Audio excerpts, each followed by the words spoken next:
మరొకసారి తండ్రి అయిన దేవునికి కృతజ్ఞతాస్తుతులు. అదే విధముగా కూడి ఉన్న సంఘమంతటికి కూడా మన ప్రభువును రక్షకుడునైన యేసుక్రీస్తు నామమున వందనాలు తెలియజేస్తూ ఉన్నాం. మనము గత శుక్రవారము నుంచి క్రమశిక్షణ అనే విషయాన్ని ధ్యానిస్తూ వచ్చాం. ఒక క్రైస్తవుడు క్రమశిక్షణ కలిగిన వ్యక్తి అయితే, మీరు గమనించినప్పుడు ఒక విద్యార్థి క్రమశిక్షణ కలిగిన వాడైతే స్కూల్కి ఆబ్సెంట్ అనేది కాడు, పాఠాలు నిర్లక్ష్యంగా అనేది వినడు. అతని ధ్యాస అంతా కూడా లేదా దృష్టి అంతా కూడా చదువు మీద ఉండిద్ది అని చెప్పినట్లుగా, అలాగే ఒక క్రైస్తవుడు నిజముగా క్రమశిక్షణ కలిగిన వాడా లేదా అనేది మనం ఎలా తెలుసుకుంటాం అంటే, క్రమశిక్షణ కలిగిన క్రైస్తవుడు యొక్క ప్రవర్తన మనం చూస్తున్నప్పుడు, క్రైస్తవుడు క్రమశిక్షణ కలిగిన వాడైతే అతను ప్రతిదినము కూడా ప్రార్థన చేసేవాడిగా ఉంటాడు. ప్రతిదినము కూడా దేవుని వాక్యాన్ని చదివేవాడిగా ఉంటాడు. అతని సమయాలందు అసమయాలందు ఉపవాసము చేసేవాడిగా ఉంటాడు. అతను సంతోషము కలిగినప్పుడు పాటలు పాడేవాడిగా ఉంటాడు. అతడు దేవునికి కానీ మంచి కార్యక్రమాల యందు కానీ ఆసక్తి కలిగి ఇచ్చేవాడిగా ఉంటాడు. క్రమశిక్షణ కలిగిన క్రైస్తవుడు దైవ సంబంధమైన కూడికలలో కూర్చునేవాడిగా ఉంటాడు. ఆతిథ్యము చేసేవాడిగా ఉంటాడు. బోధించేవాడిగా తయారు అవుతాడు అని మనం చదువుకున్నాం. అయితే ఇది చదివిన తరువాత, ఇవి నేర్చుకున్న తరువాత మనకు అర్థమవుతూ ఉంటుంది, మనలో కూడా క్రమశిక్షణ లేదు. ఎందుకు అంటే, క్రమశిక్షణ ఉంటే ఆ లక్షణాలన్నీ కూడా మనం పాటించేవారిగా ఉండాలి.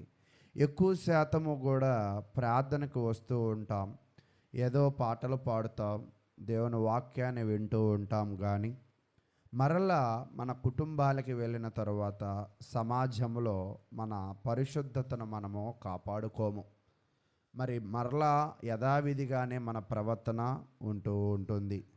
అయితే ప్రియులారా, మనం ఇవన్నీ చూసిన తరువాత ఉదయకాలమున ఏది గమనించామంటే, ఒక వ్యక్తి క్రమశిక్షణ కలిగి ఉండకపోతే జరిగే నష్టాన్ని మనము తెలుసుకున్నాం. ఎవరు ఆ వ్యక్తి అంటే, ఒక రాజు ఉన్నాడు. ఆ రాజు పేరు ఏమిటి అంటే సిద్కియా. సిద్కియా అనే పేరుకు అర్థం ఏమిటి అంటే యెహోవా నీతి అని చూస్తూ ఉన్నాం. అయితే ప్రియులారా, అతను తన జీవితంలో క్రమశిక్షణగా లేకపోవడం ద్వారా, దైవ సంబంధమైన విధానాల్లో బలహీనుడిగా ఉండడం ద్వారా తన జీవితాన్ని కోల్పోయినట్లుగా మనం చూస్తూ ఉన్నాం. అయితే ఈరోజు నేను చెప్పాలనుకుంటున్న విషయం ఏమైతే ఉందంటే, క్రమశిక్షణలో మనము 6వ పాయింట్ అంటే కూడిక అంటే ఏమిటి అంటే సహవాసము అనే దాని గురించిన అధ్యయనాన్ని మనము చేద్దాం. ప్రతి ఒక్క వ్యక్తి కూడా అతనికి దైవ సంబంధమైన భక్తి ఉంటే, అతను నిజముగా క్రైస్తవ లక్షణాలు కలిగి ఉంటే, అతను ఎవరితో సాంగత్యము చేయాలి అంటే ఎవరితో కలుసుకోవాలి, ఎవరితో కలుసుకోకూడదో దేవుని వాక్యం అయితే తెలియజేస్తూ ఉంది. మీరు గమనించినప్పుడు సాంగత్యము అనే దానిని మనం చూస్తున్నప్పుడు, సాంగత్యము అంటే ఏమిటంటే మనము ఒకళ్ళతో కలిసి ఉండడము అనే దానిని సాంగత్యముగా చెప్పబడుతూ ఉంది.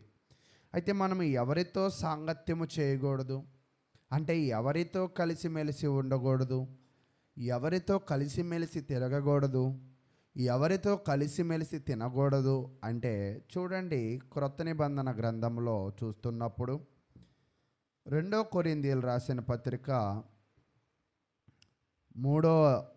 6వ అధ్యాయము, 2 కొరింథీయులు రాసిన పత్రిక 6వ అధ్యాయము 14వ వచనంలో మనకు తెలియజేస్తూ ఉన్నాడు. 2 కొరింథీయులు రాసిన పత్రిక 6వ అధ్యాయము 14వ వచనం, మీరు అవిశ్వాసులతో జోడుగా ఉండకుడి, అంటే క్రీస్తు యందు విశ్వాసము కలిగిన వ్యక్తి, క్రీస్తు యందు లేదా దేవుని యందు భయభక్తులు కలిగి ఉన్న వ్యక్తి ఎవరితో ఉండకూడదంటే అవిశ్వాసులతో జోడుగా ఉండకూడదు.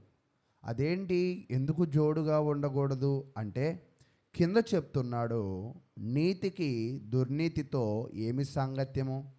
అంటే నువ్వు దేవుణ్ణి నమ్ముకున్నావు అంటే నువ్వు ఎవరితో సాంగత్యం చేయకూడదంటే దుష్టులతో లేదా వాక్యము ఎరగని వారితో సాంగత్యము చేయకపోవడం అనేది నీ జీవితానికి చాలా మంచిది.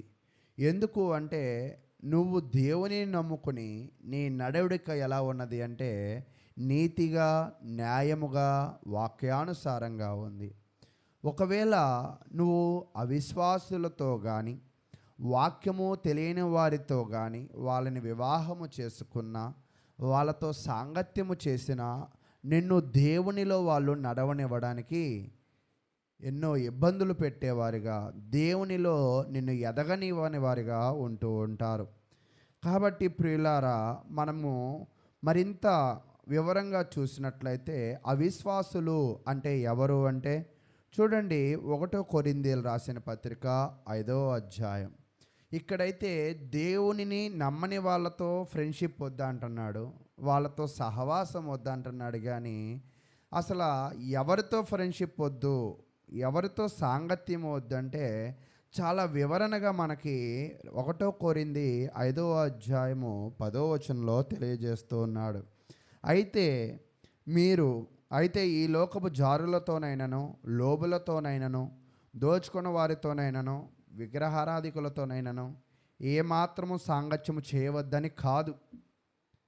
అంటే సాంగత్యము అంటే ఏమిటి అంటే మీరు గ్రహించాల్సింది కలిసి పని చేస్తూ, కలిసి అన్నిటిలో కూడా పాల్గొనుటూ, అలాంటి స్వభావం మనం ఉండకూడదు.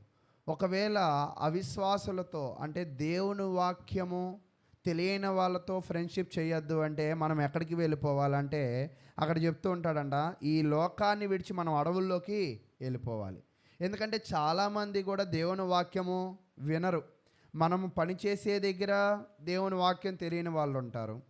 మన ఇరుగు పొరుగును కూడా ఎవరుంటారు, దేవుని వాక్యం తెలియని వాళ్ళు ఉంటారు. మన కుటుంబంలోనే ఎవరుంటారు, దేవుని వాక్యం తెలియని వాళ్ళు ఉంటారు. అయితే సాంగత్యము అనే పదాన్ని అసలు మనం మరింత వివరంగా నేర్చుకోవాల్సిన వాళ్ళమే ఉన్నాం. సాంగత్యము అంటే ఏమిటి అంటే అది గ్రీక్ వర్డ్ కదా. కొత్త నిబంధన అంతా కూడా గ్రీక్ బైబిల్లో రాయబడి ఉంది. అయితే గ్రీక్లో ఈ పదానికి అర్థం ఏమిటంటే కొయినోనియా అని అంటున్నాడు. కొయినోనియా అంటే ఏమిటి అంటే భాగస్వామ్యము లేదా సహవాసము లేదా పాల్గొనడము. సాంగత్యము అంటే ఏమిటి అంటే చెడ్డవాళ్ళు చేసే పనిలో నువ్వు భాగస్వామ్యుడివి కావద్దు, చెడ్డవాళ్ళు చేసే కార్యక్రమాల్లో నువ్వు సహవాసము చేయొద్దు, చెడు కార్యాల్లో పాల్గొనవద్దు అనేది సాంగత్యము. అంటే మాట్లాడకూడదా, కలిసి నడవకూడదా, కలిసి పని చేయకూడదా అనేది కాదు సాంగత్యం అంటే. సాంగత్యము అంటే ఏమిటి అంటే వారు చేసే చెడు క్రియలకు కానీ, వాళ్ళు నడిచే చెడు నడతలకి కానీ, వాళ్ళు ఆలోచన చేసే చెడు యొక్క ఆలోచనలకి కానీ నువ్వేం చేయాలంటే దూరముగా ఉండాలి. ఎప్పుడైతే నువ్వు దూరంగా ఉంటావో అప్పుడు నువ్వు క్రైస్తవ జీవితంలో సరైన నడకను నేర్చుకోవడానికి అవకాశము ఉంటుంది. ఈరోజు చాలామంది సాంగత్యాలు ఎవరితో ఉంటూ ఉంటాయి అంటే ఎక్కువ కలిసి ఎవరితో ఉంటూ ఉంటారు, కలిసి ఎవరితో పని చేస్తూ ఉంటారంటే దేవుడు ఎవరితో అయితే వద్దంటారో వాళ్ళతోనే వివాహాలు చేసుకుంటారు, వాళ్ళతోనే కలిసిమెలిసి తిరుగుతారు, వాళ్ళతోనే అన్ని కార్యక్రమాల్లో పాలు పంచుకుంటూ ఉంటారు.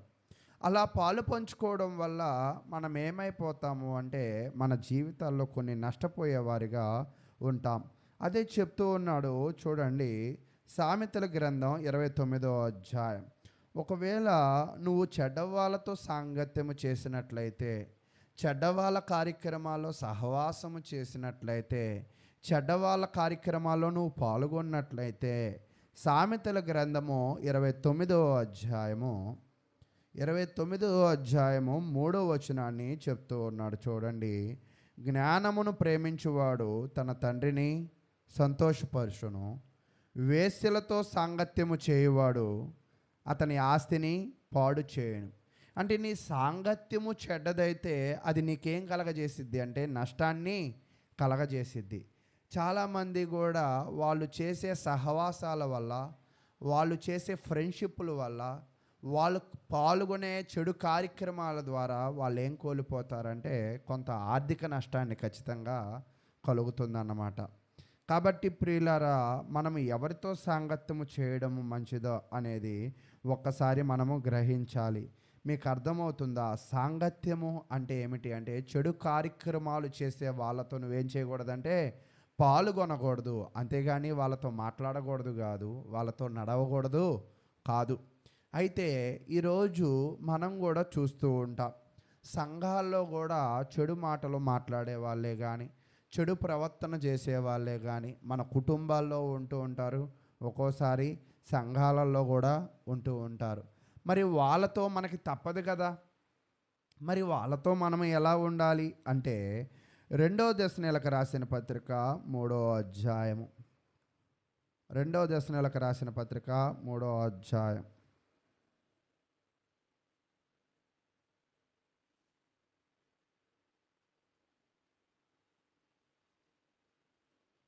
14వ వచనం.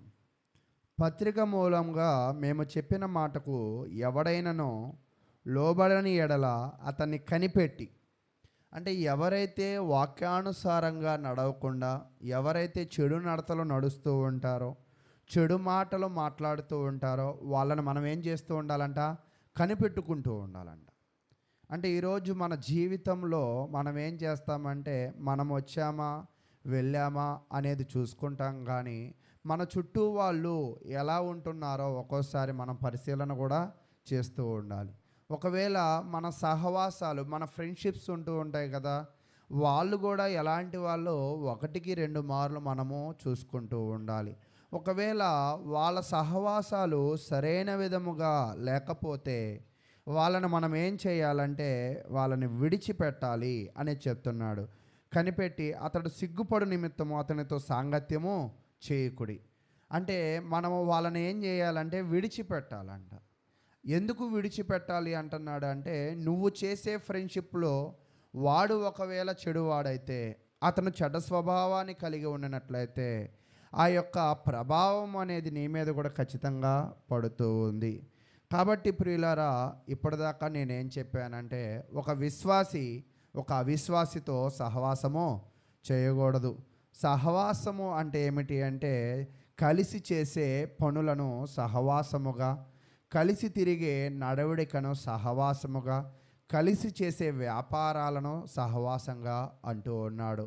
అంటే కాబట్టి మనము మన జీవితంలో భార్యని ఎంచుకుంటాం, ఆమె ఏమైద్దంటే మనలో భాగస్వామి అయ్యిద్ది. కాబట్టి మనము ఎలాంటి భాగస్వామ్యాలను ఎంచుకోవాలంటే భర్తనైనా భార్యనైనా అంటే మనకి తగ్గ వాళ్ళని మనము ఎంచుకోవాలి. అలాగ కాకుండా మనము వ్యతిరేకమైన కలిగిన వాళ్ళని ఒకవేళ ఆస్తిని బట్టో అందాన్ని బట్టో ఒకవేళ ఎంచుకున్నట్లయితే అటువంటి భాగస్వామ్యం ఏమవుతుందంటే అనేకమైన ఇబ్బందులను తీసుకువస్తూ ఉంది. అంత మాత్రమే కాదు కానీ నువ్వు నడిచే మార్గము ఒకవైపు వెళుతుంటే వ్యతిరేకమైన మార్గం ఉన్న వాళ్ళతో నువ్వు క్లోజ్గా సహవాసం చేయడం వల్ల, వాళ్ళతో నువ్వు క్లోజ్గా జీవించడం ద్వారా నీకు నీ విశ్వాస జీవితంలో ఏం ఏర్పడతాయంటే అంతరాయాలు ఏర్పడుతూ ఉంటాయి అన్నమాట. కాబట్టి ప్రియులారా, నీ సహవాసము ఎవరితో ఉండకూడదు అంటే ఇటువంటి వారితో ఉండకూడదు. అటువంటి వాళ్ళని నువ్వేం చేయాలంటే కనిపెట్టుకోవాలి. కనిపెట్టుకుని మరి అతని సహవాసము నీ యొక్క వ్యక్తిత్వాలు వేరేగా ఉన్నప్పుడు వాళ్ళని నువ్వేం చేయాలంటే వాళ్ళు సిగ్గుపడు నిమిత్తం వాళ్ళని నువ్వేం చేయాలంట? విడిచిపెట్టాలి అని చెప్తూ ఉన్నారు. కాబట్టి మన జీవితంలో మనకి ఏవైతే చెడు సహవాసాలు ఉంటాయో, చెడు స్వభావాలు ఉంటాయో వాటిని మనము విడిచిపెట్టకపోతే అవి ఇంతగా సామెతల గ్రంథంలో చెప్పినట్లుగా ఆ సాంగత్యము నీకేం చేసిద్దంటే నష్టాన్ని కలగజేస్తూ ఉంటుంది. కాబట్టి మీ జీవితంలో సాంగత్యము అంటే కలిసి సహవాసము చేయడము ఎవరితో ఉండకూడదంటే అవిశ్వాసులతో ఉండకూడదు. అయితే ఒక రాజు ఉన్నాడు, మరి ఉదయము చదువుకున్న రాజే. అతని జీవితంలో చేస్తున్న పొరపాటు ఏమిటి అంటే, తన సాంగత్యము ఎవరితో వెళ్ళింది అంటే, మరి వేరే ఒక వీళ్ళతో వెళ్ళింది. అయితే దేవునితో వెళ్ళలేదు. అతనిని రాజుగా నిలవబెట్టిన వాళ్ళతో వెళ్ళలేదు. అతని సాంగత్యం ఎవరితో వెళ్ళిందంటే ఐగుప్తులతో వెళ్ళింది. దానిని వివరణ తెలియజేస్తూ ఉన్నాడు. చూడండి, యేస్కేలు గ్రంథాన్ని ఈరోజు మనం చదువుకునే ప్రయత్నంలో ముందుకు వెళ్దాం. యేస్కేలు గ్రంథము 17వ అధ్యాయం.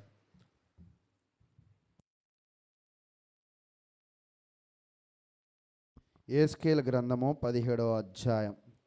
ఈ 17వ అధ్యాయాన్ని మీరు గమనిస్తూ ఉన్నప్పుడు అక్కడ యేస్కేలు అనే ప్రవక్తకి దేవుడు మాట్లాడుతూ ఉన్నాడు. ఎవరితో మాట్లాడుతున్నాడంటే యేస్కేలుతో మాట్లాడుతూ ఉన్నాడు. యేస్కేలుతో మాట్లాడుతూ ఆయన ఏం చెప్తూ ఉన్నాడు అనేది మనము పరిశీలన చేయాలి.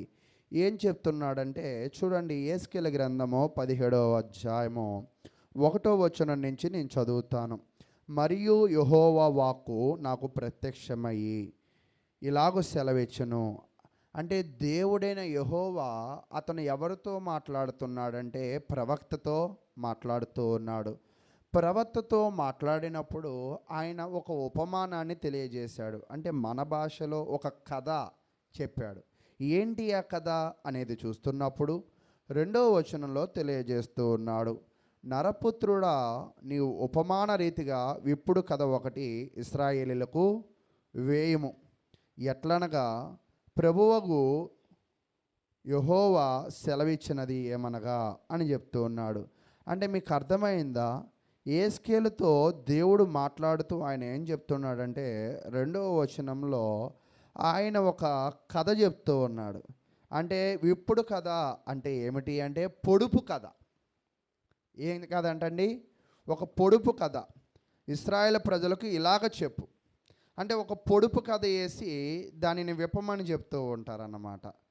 అలాంటి పొడుపు కథలాగా ఒక విషయాన్ని తెలియజేస్తున్నాడు. దేవుడు కూడా ఒక పొడుపు కథలాగా ఒక విషయాన్ని వివరిస్తూ ఉన్నాడు. ఏంటి ఆ విషయము అనేది చూస్తున్నప్పుడు ఇక్కడ మీరు గమనించినప్పుడు ఓ గరుడ పక్షి అని అంటారన్నమాట. ఏంటండి? గరుడ పక్షి. ఈ పక్షులు ఎన్ని ఉన్నాయంటే 2 గరుడ పక్షులు ఉన్నాయి. ఈ 2 గరుడ పక్షుల మధ్యలో ఎవరున్నారంటే యోధా రాజ్యము ఉంది. అయితే ఈ 2 గరుడ పక్షులు ఎవరు, ఈ గరుడ పక్షులు ఎవరు అనేది మనం గమనించినప్పుడు అక్కడ చెప్తూ ఉన్నాడు. చూడండి 3వ వచనంలో, నానా విధములకు విచిత్ర వర్ణములు గల రెక్కలను, ఈకలను, పొడుగైన పెద్ద రెక్కలను గల ఒక గొప్ప పక్షిరాజు. ఇక్కడ పక్షిరాజు అని చెప్పాడు కదా, దానిని పరిపూర్ణమైన అర్థాన్ని గ్రహిస్తున్నప్పుడు అది ఏమిటి అంటే గరుడ పక్షి అంట. ఈ గరుడ పక్షి రెక్కలు ఎలాగ ఉన్నాయంటే చాలా పెద్దవిగా ఉన్నాయంట. దాని యొక్క ఈకలు ఎలాగ ఉన్నాయంటే అవి కూడా చాలా పొడుగుగా ఉన్నాయి అంట. అంటే మీరు గమనించినప్పుడు ఈ 2 గరుడ పక్షులు ఎలాంటివి అంట? చాలా పెద్దవి. ఎంత పెద్దవి అంటే తన రెక్కలు పెద్దవి, తన ఈకలు పెద్దవి అని చెప్తూ ఉన్నాడు. అయితే లెబనోను పర్వతమునకు వచ్చి దేవదారు వృక్షముపై కొమ్మన పట్టుకొనెను అని చెప్తున్నాడు. మీకు అర్థమవుతుందా? ఇక్కడ లెబనోను అని చెప్తున్నాడు. అయితే ఇక్కడ మొదట ఒక గరుడ పక్షిని చూసాం. ఆ గరుడ పక్షి ఎవరు అంటే బబులోను రాజ్యం. ఎవరండి? దీనిని ఎందుకు గరుడ పక్షితో పోల్చాడు అంటే ఈ రాజ్యము చాలా విస్తరించింది. ఈ రాజ్యము ఎంత పెద్దదో ఎంత గొప్పదో అనేది చరిత్ర కూడా తెలియజేస్తూ ఉంది. అయితే ఈ రాజ్యము గరుడ పక్షి వలె చాలా పెద్దది, దాని రెక్కలు పెద్దది అంటుంటే దీని యొక్క విస్తీరణ పెద్దది, దీని యొక్క రాజ్యము పెద్దది అని చెప్తూ ఉన్నాడు. చెబుతూ ఉన్నప్పుడు అది ఎక్కడ వాలిందంట? లెబనోను మీద వాలింది అని చెప్తూ ఉన్నాడు. అయితే ఇక్కడ లెబనోను అంటే ఏమిటి అంటే లెబనోను అంటే యెరూషలేం. లెబనోను అంటే ఏంటంట? యెరూషలేం. అంటే ఈ గరుడ పక్షి వచ్చి ఎవరి మీద వాలిందంట? దీని మీద వాలింది. దీని మీద వాలినప్పుడు ఏం జరుగుతుంది అనేది మనం పరిశీలన చేద్దాం. చూడండి, దేవదారు వృక్షపు పై కొమ్మును పట్టుకొని, ఇక్కడ మీరు గమనించినప్పుడు, ఇది మనం గమనించినప్పుడు ఇలా ఒక చెట్టు అనుకుందాం, దీనినే దేవదారు అని అనుకుందాం. ఈ గరుడ పక్షి వచ్చి దేని మీద వాలిందంట? లెబనోను మీద వాలింది. లెబనోను అంటే ఏమనుకున్నాం? యెరూషలేం అని అనుకున్నాం కదా. ఆ లెబనోను మీద వాలి తర్వాత దేవదారు వృక్షపు పై కొమ్మును. ఈ దేవదారు వృక్షం ఏంటనుకున్నారు? ఇది దేవదారు వృక్షం అనుకుందాం కాసేపు. ఈ దేవదారు వృక్షము అంటే ఏంటంటే, ఈ గరుడ పక్షి ఈ యెరూషలేము మీద వాలి, ఈ యెరూషలేములో ఉన్న చెట్టు ఏమిటి అంటే దేవదారు. అంటే ఇది ఎవరు అంటే ఈ రాజ్యములో ఉండే రాజు. అతను అంటే ఈ బబులోను రాజు యెరూషలేముకు వచ్చి యెరూషలేములో ఉన్న ఒక రాజును పట్టుకున్నాడు. అది చెప్పడానికి ప్రయత్నం చేస్తున్నాడు. మీకు అర్థమవుతుందా? గరుడ పక్షి ఎవరంటే బబులోను. ఈ బబులోను ఎక్కడికి వెళ్ళాడంట? యెరూషలేము యోధాకి వెళ్ళాడంట. అక్కడ వాలాడంట. అక్కడ వాలి ఎవరిని పట్టుకున్నాడంటే ఆ రాజ్యాన్ని పరిపాలన చేస్తున్న లెబనోను వలె దావీదు సంతతిని పట్టుకున్నాడు. పట్టుకున్న తర్వాత అదేం చేశాడు చూడండి. అది దాని లేత కొమ్మల చిగుళ్ళను తుంచి వర్తక దేశముకు కొనిపోయి వర్తకలో ఉన్న యొక్క పొరమందు దాన్ని నాటెను అని చెప్తున్నాడు. అంటే మీకు అర్థం అవ్వాలి అంటే ఈ రాజు ఎవరు అనేది గ్రహించినప్పుడు యెహోవా యాకీను అంటే బబులోను రాజు యెరూషలేము వచ్చి యెరూషలేములో ఉన్న యెహోవా యాకీనును పట్టుకుని వెళ్ళిపోయాడు. ఎందుకు వెళ్ళిపోయాడు అనేది మీరు గమనించినప్పుడు ఆ యెహోవా యాకీను ఎన్నో పాపాలు చేశాడు. వాక్యానికి విరుద్ధంగా జీవిస్తూ ఉన్నారు. అంటే మీరు గమనించినప్పుడు ఎవరో ఒక్కోసారి ముక్కు ముఖం తెలియని సమస్యలు కూడా మనకు ఎదురుపడుతూ ఉంటాయి. ఎందుకు ఎదురుపడుతూ ఉంటాయి అంటే మనము చేసిన పాపాలను బట్టి, తప్పిదాలను బట్టి బబులోను లాంటి గరుడ పక్షి లాంటి విధముగా సమస్యలు మనల్ని ఒక్కోసారి ఏమవుతాయంటే చుట్టుముడతాయి. అంటే యెహోవా యాకీనును సమస్య చుట్టుముట్టింది. ఎవరి పేరున? బబులోను రాజ్యము పేరున. అతను వచ్చాడు, యూదా రాజ్యంలో దిగి ఎవరిని పట్టుకుపోయాడంట? యెహోవా యాకీనుని పట్టుకుపోయాడు అని చెప్తూ ఉన్నాడు. పట్టుకుపోయిన తర్వాత అక్కడ ఏం జరుగుతుంది చూద్దాం. అయితే 7వ వచనానికి వచ్చేద్దాం. 7వ వచనానికి వచ్చేసినప్పుడు అక్కడ ఇంకో విషయం చెప్తూ ఉన్నాడు. పెద్ద రెక్కల విస్తారమైన ఈకలు గల ఇంకొక గొప్ప పక్షిరాజు కలడు. అంటే ఇప్పటిదాకా ఎవరి గురించి చెప్పుకున్నాం మనం? బబులోను గురించే చెప్పుకున్నాం. అయితే ఇంకొక గరుడు పక్షి ఉందంట. ఈ గరుడు పక్షి పేరు ఏమిటంటే ఐగుప్తు. అయితే మీకు అర్థమైందా? 2 గరుడు పక్షులు ఎవరు? బబులోను ఒక గరుడు పక్షిలాగా ఉంది, ఐగుప్తు యొక్క గరుడు పక్షిలాగా ఉంది. ఈ గరుడ పక్షులు ఎవరి మీద ఉన్నాయి అంటే యెరూషలేము యోధా మీద ఉన్నాయి. మొదటి గరుడ పక్షి ఏం చేసిందంటే ఒక రాజును తీసుకువెళ్ళిపోయి ఆ రాజ్యానికి సిద్కియా అనే రాజును పెట్టింది. బబులోను ఒక రాజును తీసేసి, తనకి అనుకూలంగా లేని రాజును తీసేసి తనకి అనుకూలంగా ఉన్న రాజును తీసుకొచ్చి ఆ రాజ్యానికి ఏం చేసిందంట? రాజును చేసింది.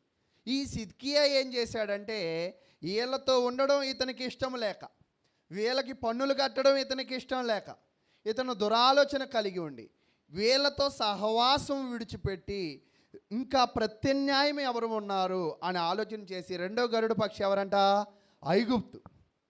అంటే వీళ్ళ నుంచి మనం పారిపోవాలంటే ఎవరితో ఫ్రెండ్షిప్ చేయాలనుకున్నాడు? ఐగుప్తుతో చేయాలనుకున్నాడు. అంటే బబులోను విడిచిపెట్టి ఈ సిద్కియాని రాజు చేసింది ఎవరు? ఈ బబులోను రాజే. ముందున్న రాజును తీసుకువెళ్ళిపోయి తర్వాత సిద్కియాని నెబుకద్నెజరు రాజే రాజును చేశాడు. 11 సంవత్సరాలు ఇతను పరిపాలన చేసిన తర్వాత ఇతని సహవాసం ఎవరితో వద్దనుకున్నాడంటే బబులోనీలతో వద్దనుకున్నాడు. వద్దనుకుని ఎవరితో సహవాసం చేశాడంట? ఐగుప్తులతో సహవాసం చేశాడు. వీళ్ళిద్దరూ కలిసిపోయి, అంటే ఎవరెవరు? సిద్కియా రాజు, ఐగుప్తు రాజు కలిసిపోయి ఇతనితో యుద్ధానికి వెళ్దామని అనుకున్నారు. వెళదామని అనుకున్నప్పుడు ఈ ఐగుప్తు రాజు ఏం చేశాడంటే ఏమీ కూడా సహాయమో చేయాల. ఇతను గరుడ పక్షే, కానీ ఈ యొక్క బబులోనుతో యుద్ధానికి ఇతను ఏం చేయలేదంట, సహకరించాల. ఎందుకు నేను ఈ విషయాలు చెప్తున్నాను అంటే, ఎస్కేల్కి ఒక పొడుపు కథలాగా దేవుడు ముందుగానే వాక్యాన్ని తెలియజేశాడు. మనం కూడా ఒక్కోసారి ఏం చేస్తామంటే, సిద్కియాకి మేలు చేసిన రాజు ఎవరంటే బబులోనులోని నెబుకద్నెజరే. మేలు చేసే రాజును విడిచిపెట్టి ఇతనికి ఏదో కీడు చేద్దామని, ఇతనిని ఏదో నాశనం చేద్దామని ప్రత్యామ్నాయంగా ఎక్కడ జాయిన్ అయ్యాడు? ఐగుప్తులో జాయిన్ అయ్యాడు. ఇప్పుడు ఇతని సహవాసం ఎవరితో వద్దనుకున్నాడు? బబులోనుతో వద్దనుకున్నాడు. ఎవరితో కావాలనుకున్నాడు? ఐగుప్తుతో కావాలి అని అనుకున్నాడు. అయితే ఎందుకు ఈ విషయాలు నేను చెప్తున్నాను అంటే, మీరు గమనించినట్లయితే మన సహవాసము సరిగ్గా లేకపోతే, మన ఆలోచనలు సరిగ్గా లేకపోతే మనకి ఎవరు కూడా సాంగత్యము అనేది చేయరు. సాంగత్యము చేయకపోవడమే కాదు కానీ మన అవసరాలలో ఎవరు కూడా మనకి సహకరించరు. ఇప్పుడు ఈ సిద్కియా రాజు ఇతనితో యుద్ధానికి వెళ్దాం అనుకున్నాడు. ఎవరిని చూసి? ఐగుప్తీయులను చూసి. తీరా చూస్తే యుద్ధానికి వెళ్ళేటప్పుడు వీళ్ళేమన్నారు? సహకారం లేరు. అంటే ఒక్కోసారి కొన్ని సహవాసాలు ఎలాగ ఉంటాయి అంటే, మన జీవితాల్లో మనకి నష్టము చేసే సహవాసాలు ఉంటాయి. కాబట్టి మన సహవాసాలను మనం గ్రహించుకుని, మనకి నష్టము చేసే సహవాసం ఏదో, మనకి మేలు చేసే సహవాసం ఏదో మనము గ్రహించాల్సిన అవసరమైతే ఉన్నది. కాబట్టి ప్రియులారా, ఇక నేనేం చెప్పడానికి ప్రయత్నం చేస్తున్నానంటే, ఎంతో మేలుకరంగా ఉండే బబులోను రాజుని అతనితో సహవాసము బ్రేక్ చేసుకోవడం అనేది, అతని సహవాసాన్ని విడిచిపెట్టడం అనేది ఎవరికి నష్టం కలిగిందంటే సిద్కియా రాజుకి నష్టం కలిగింది. అయితే ఈరోజు కూడా నేను మీకేం చెప్పడానికి ప్రయత్నం చేస్తున్నానంటే, మన జీవితంలో కూడా గరుడ పక్షులు 2 ఉన్నాయి. ఏంటి ఆ గరుడ పక్షులు అంటే గమనించినప్పుడు, ఒకటేమో దేవుడుగా మనం భావిద్దాం, కాసేపు ఒక పొడుపు కథగా. ఇంకోటేమో మనం ఏం భావిద్దామంటే లోకము అని భావిద్దాం. దేవుడు అంటే ఈ దేవుడు మనలను, మనకి కావాల్సిన సమస్తమును, ఈ రెండింటి మధ్యలో మనం ఉన్నాం.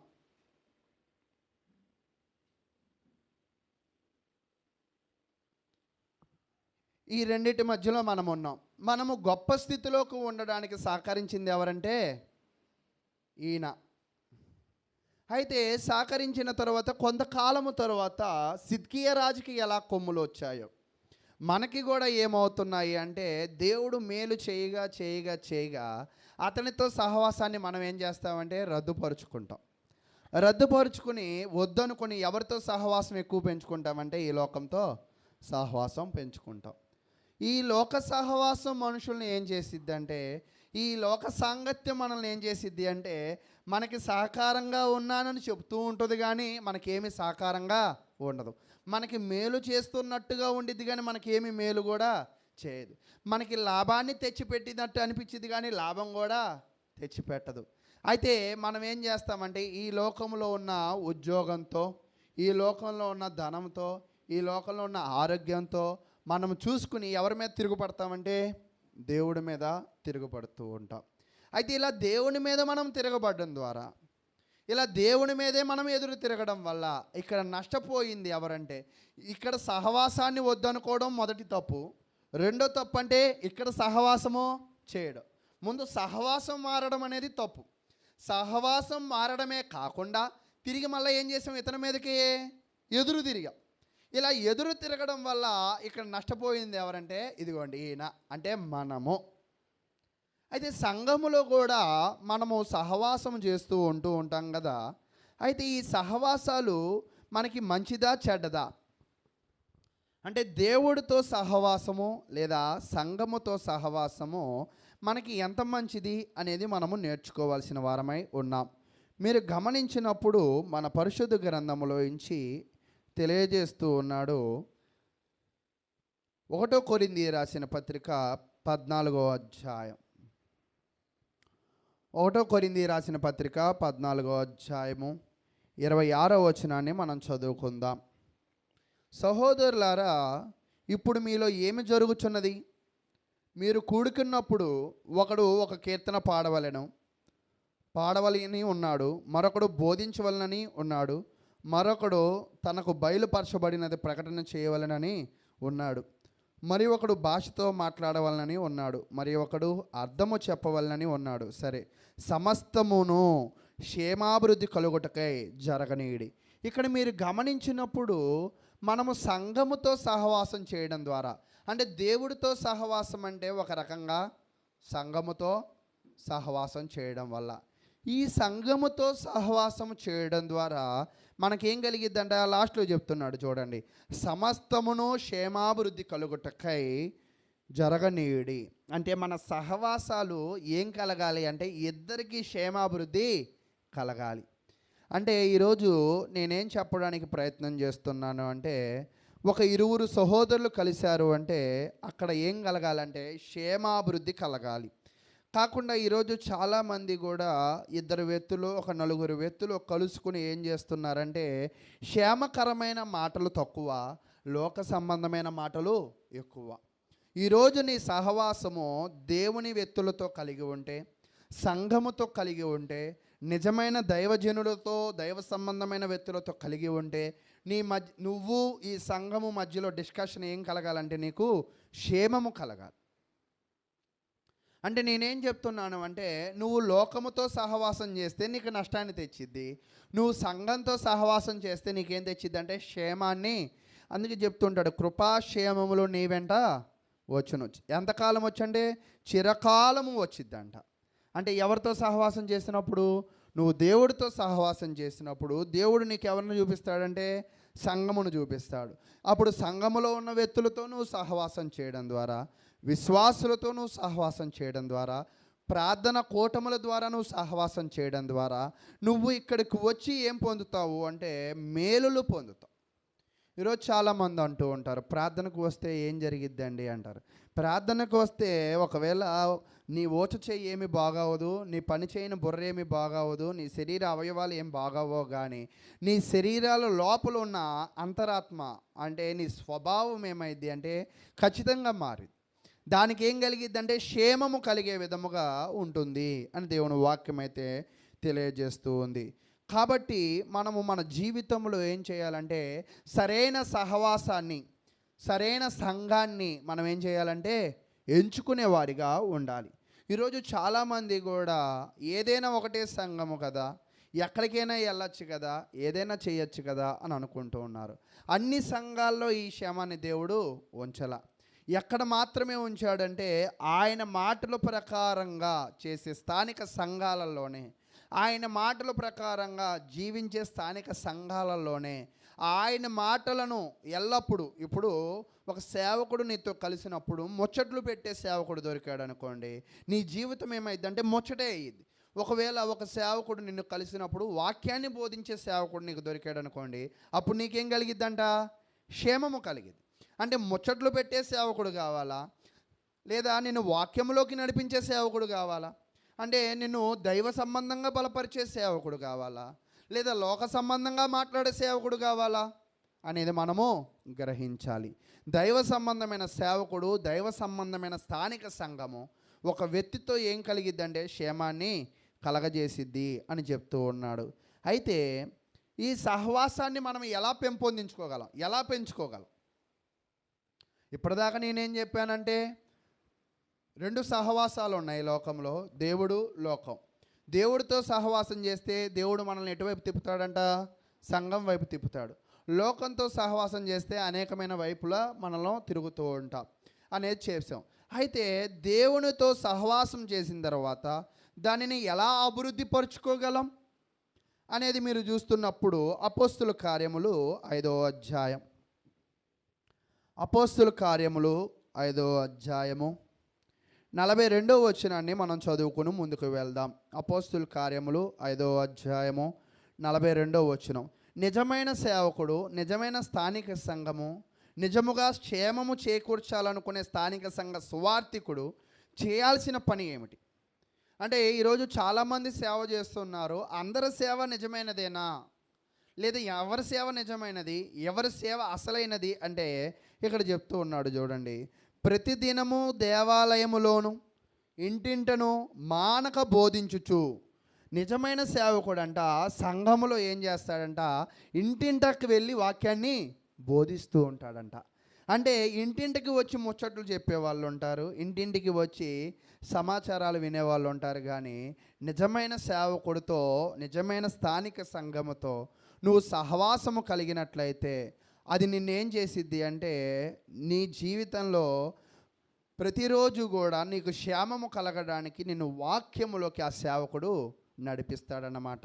ఏమని ప్రకటిస్తాడంటే, చాలామందిని మనం గమనిస్తూ ఉన్నప్పుడు గొప్ప గొప్ప సేవకులుగా పేరు ప్రఖ్యాతులు తెచ్చుకున్న వాళ్ళ దగ్గరికి వెళ్తుంటే ఆ లోకల్లో మాటలు, ఈ రాజకీయ మాటలు చెప్తున్న వాళ్ళను ఉంటూ ఉన్నారు. నిజమైన సేవకుడు మానక బోధించుచు. మనం కలిసినప్పుడల్లా కూడా ఆయన ఏం బోధిస్తాడంట, దైవ సంబంధమైన బోధిస్తూ. ఎవరిని ప్రకటిస్తాడంటే యేసు క్రీస్తని, యేసే క్రీస్తని ప్రకటించుచుండిరి. అంటే ఈ నిజమైన సంఘం యొక్క పని ఏంటంటే, ఈ నిజమైన సంఘంలో విశ్వాసుల పని ఏమిటి అంటే, ఈ సేవకుడు పని ఏమిటి అంటే, అనుదినము కూడా కూడుకోవడము జరుగుతుందన్నమాట.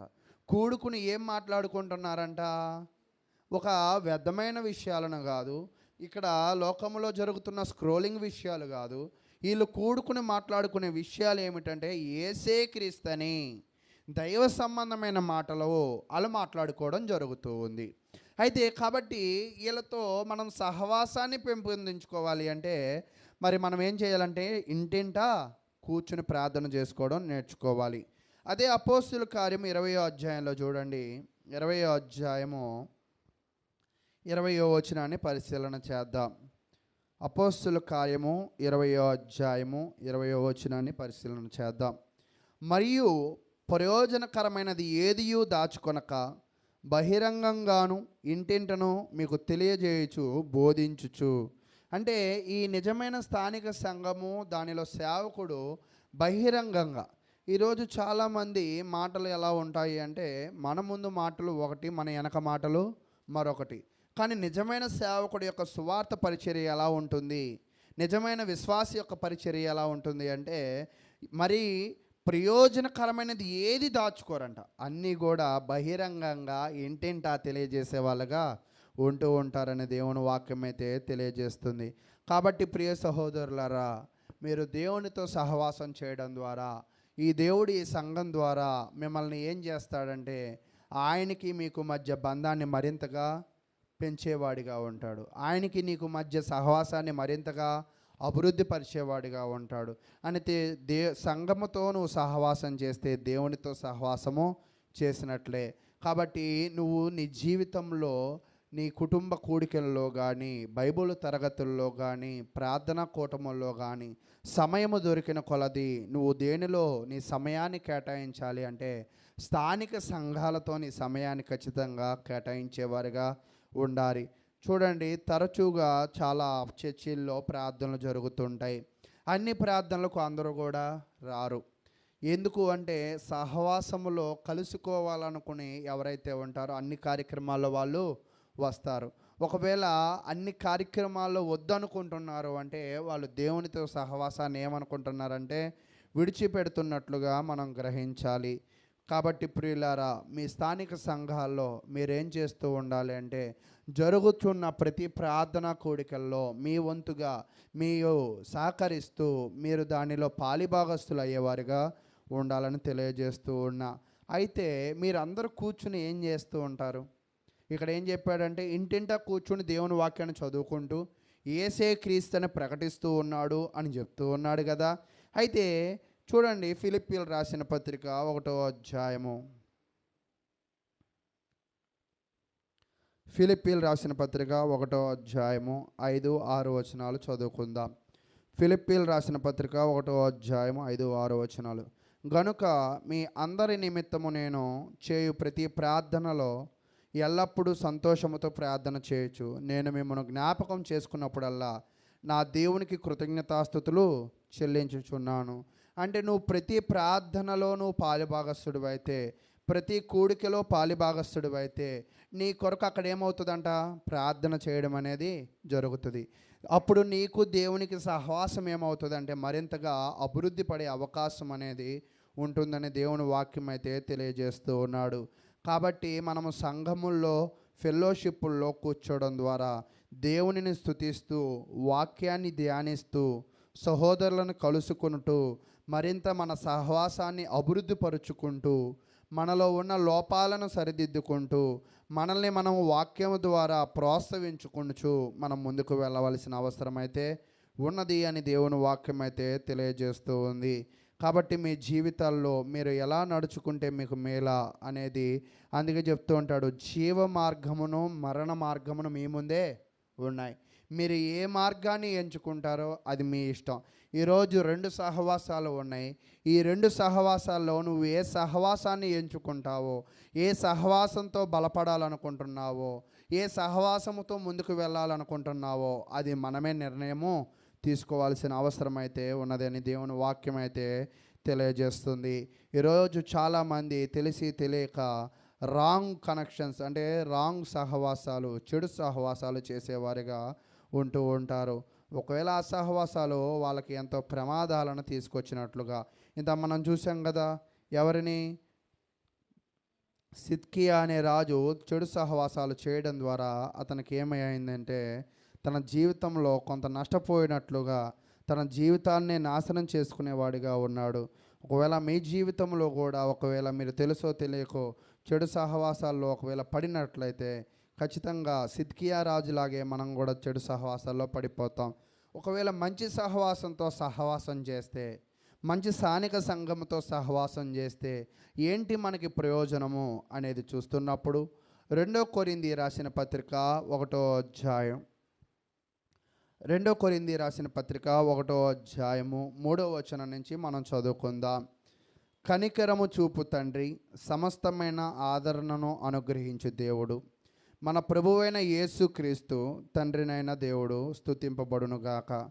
దేవుడు మమ్మును ఏ ఆదరణతో ఆదరించుచున్నాడో ఆ ఆదరణతో ఇట్టి శ్రమల్లో ఉన్నవారినైనను ఆదరించుటకు శక్తి గలవారమగునట్లు ఆయన మా శ్రమ అంతటిలో మమ్మును ఆదరించుచున్నాడు అని చెప్తూ ఉన్నాడు. అయితే ఇక్కడ మీరు గమనించినట్లయితే ఒక విషయం నేర్చుకోవాలి. నిజమైన స్థానిక సంఘము, నిజమైన సేవకుడు చేసే పని ఏమిటి అంటే ఈ స్థానిక సంఘంలో ఉన్న ఎవరికైతే మరి బాధల్లో ఉంటారో, ఎవరైతే సమస్యల్లో ఉంటారో వాళ్ళని ఆదరించేవాడిగా ఉంటూ ఉంటారన్నమాట. ఆదరించడమే కాదు, వాళ్ళకి సహకారంగా ఉంటూ ఉంటారన్నమాట. వాళ్ళ శ్రమల్లో వీళ్ళు కూడా ఏం చేస్తారంటే వీళ్ళు తోచిన శక్తిని కొలది, వీళ్ళకు తోచిన మరి పరిస్థితులను కొలది సహకరిస్తూ ఉంటారని దేవుని వాక్యం అయితే తెలియజేస్తూ ఉంది. కాబట్టి ప్రియులారా, నువ్వు స్థానిక సంఘముతో సహవాసం చేయడం ద్వారా ఏం పొందుతావంటే మొట్టమొదటిగా దేవుని యొక్క ప్రేమను పొందుకుంటావు. రెండవదిగా ఏమవుతుందంటే వాక్యాన్ని నేర్చుకుంటావు. మూడోది ఏంటంటే చెడు సహవాసాలకి దూరం అవుతావు. నాలుగోది ఏమిటి అంటే నువ్వు దేవుణ్ణి మహిమపరుస్తావు. ఐదోది ఏమిటి అంటే నీ అవసరాల్లో ఉన్నప్పుడు ఈ నిజమైన స్థానిక సంఘము, ఈ నిజమైన సేవకులు, ఈ నిజమైన సంఘ విశ్వాసులు నీకు ఆదరణగా ఉంటారని దేవుని వాక్యం అయితే తెలియజేస్తుంది. మనం ఎందుకు ఇతరులకు సహాయం చేయాలి, ఆదరించాలి, ఎందుకు వాళ్ళ అవసరాల్లో మన వంతుగా కొంత ఇవ్వాలి అంటే సహోదర ప్రేమను బట్టి, ఈ యొక్క సంఘ విశ్వాసాన్ని బట్టి దేవుడు మనకి నేర్పిస్తూ ఉన్నాడు. కాబట్టి ప్రియులారా, మీ జీవితంలో మీరేమి నేర్చుకోవాల్సిన వారై ఉన్నారు అంటే మనము నిజమైన సహవాసం ఏదో మనము తెలుసుకోవాలి. నిజమైన సహవాసములో ఉండే లాభాలేంటో మనము తెలుసుకోవాలి. నిజమైన సహవాసములో మనకేముంటుందంటే క్షేమాభివృద్ధి ఉంటుందని దేవుని వాక్యం అయితే తెలియజేస్తున్నాడు. సిద్కియా రాజు చూడండి, మరి ఇక్కడ బబులోనులో క్షేమంగా ఉన్నాడు. క్షేమంగా ఉన్నప్పుడు ఇతని సహవాసం ఎటు వెళ్ళిందంటే ఐగుప్తునకు వెళ్ళింది. ఈ ఐగుప్తునకు వెళ్ళడం వల్ల అతని జీవితమే కోల్పోయాడు. ఈరోజు సంఘ సభ్యులు కూడా మీరు దేవునితోనూ సంఘముతోనూ ఉంటూ ఒక్కోసారి మన చూపులు ఏమవుతాయంటే ఇటువైపు వెళుతూ ఉంటాయి. ఎప్పుడైతే ఇటువైపు వెళుతూ ఉంటాయో, ఇటువైపు మనం జీవిస్తూ ఉంటామో, ఇటు సహవాసాన్ని మనం ఏమైపోతామంటే కోల్పోతాం. ఇటువంటి సహవాసాన్ని కోల్పోయినట్లయితే మన జీవితంలో అనేకమైనవి నష్టపోతాం. కాబట్టి మీ అందరూ కూడా దేవునితో సహవాసము పెంచుకోవాలి అంటే ప్రార్థనలలోనూ, కూటముల్లోనూ, అన్ని కార్యక్రమాల్లోనూ మీ వంతు సహకారంగా ఉంటూ వాక్యాన్ని నేర్చుకునేవారుగా ఉండాలని కోరుకుంటూ, ఎంతో ఓపికగా విన్న మీ అందరికీ ప్రభునామమున వందనాలు తెలియజేస్తూ